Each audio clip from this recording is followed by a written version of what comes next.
Gloire au Seigneur. Recevez les salutations de notre Seigneur Jésus-Christ dans son amour.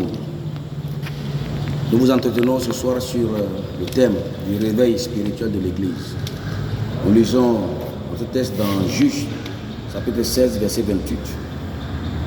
Alors Samson invoqua l'Éternel et dit: Seigneur éternel, souviens-toi de moi, je te prie, ô Dieu, donne-moi de la force seulement cette fois, et que d'un seul coup je tire vengeance des Philistins pour mes deux yeux.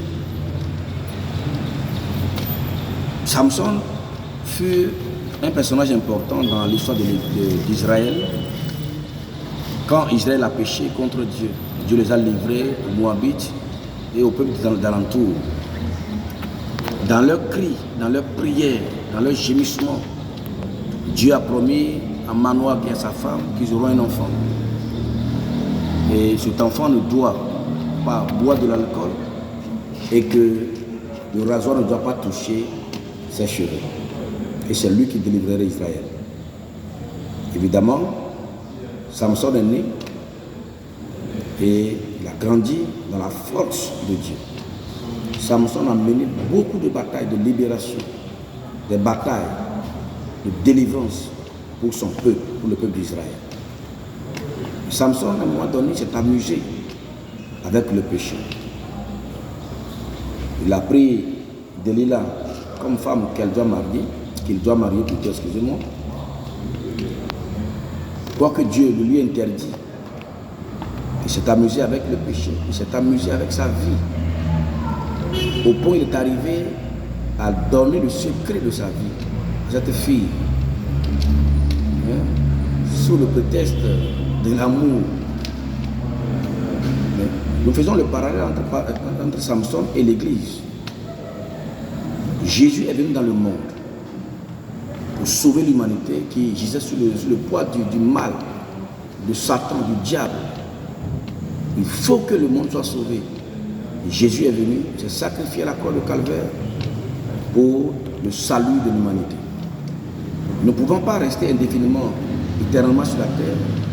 Il a formé ses disciples, à qui il a laissé son pouvoir, le Saint-Esprit, de telle manière que même à son absence physique sur la terre, l'Église puisse faire le travail que lui, il est venu faire.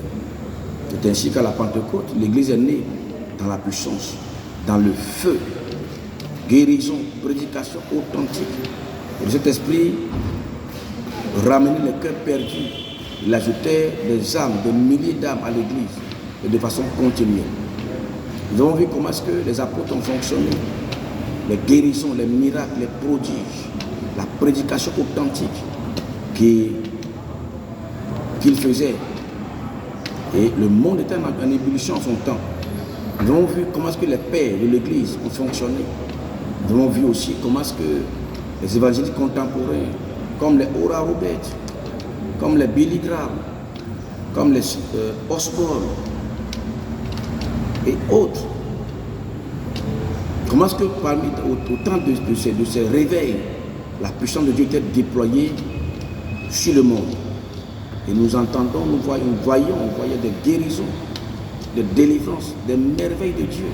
Comme la Bible déclare que partout où Jésus passait, il faisait des merveilles. Mais qu'est-ce qui est arrivé à l'Église? Qu'est-ce qui n'a pas marché? L'Église s'est amusée avec le péché. L'Église a laissé le péché s'introduire en son sein. Et la conversion, la repentance, les pleurs pour le péché a disparu de l'Église. Nous sommes accommodés avec des choses avec lesquelles on ne doit pas s'accommoder. C'est en cela qu'entre nous et Samson, il y a un parallèle. Et Samson, au soir de sa vie, a fait une prière. Seigneur, écoute-moi cette fois. Écoute-moi pour que je puisse tirer vengeance à cause de mes deux yeux. Que l'Église aussi puisse se réveiller et faire cette prière. Que l'Église demande à Dieu, Seigneur, écoute-moi à nouveau. Car nous savons qu'à cause de notre manque de consécration, le Saint-Esprit a déménagé. C'est vrai que nous entendons dans nos églises le parler en langue, le parler en langue, le parler en langue, le parler en langue.